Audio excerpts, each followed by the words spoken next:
अस्सलामुअलैकुम दोस्तों, मैं तो अपना बिलाल हैदर और ਅੱਜ ਮੇਰੀ ਮੁਲਾਕਾਤ ਹੋਈ ਹੈ ਪੀਰ ਨਜਾਬਤ ਅਲੀ ਸ਼ਾਹ ਸਾਹਿਬ ਨਾਲ ਤੇ ਇਹਨਾਂ ਦੇ ਵਾਲਿਦ ਗ੍ਰਾਮੀ ਜਨਾਬ ਪੀਰ ਮਫੂਜ਼ ਸ਼ਾਹ ਸਾਹਿਬ ਨਾਲ। ਤੇ ਪੀਰ ਸਾਹਿਬ ਤੁਹਾਡੀ ਨਜ਼ਰ ਤੇ ਜਨਾਬ ਵਾਲਾ ਤੁਹਾਡੀ ਨਜ਼ਰ ਇੱਕ ਸ਼ੇਰ ਹੈ ਕਿ ਜਿਬਰੀਲ ਸਰਦਾਰ ਫਰਿਸ਼ਤਿਆਂ ਦਾ ਸੁਭਾਨ ਅੱਲਾਹ, ਜਿਬਰੀਲ ਸਰਦਾਰ ਫਰਿਸ਼ਤਿਆਂ ਦਾ नहीं सी जानता इश्क दा राज की है जिथे इश्क दे नाल इंसान पहुंचे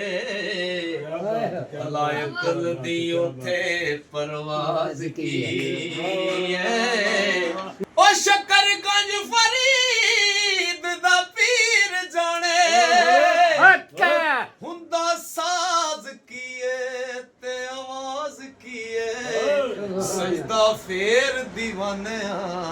करी रब नू पहला अली तो पुछ नमाज की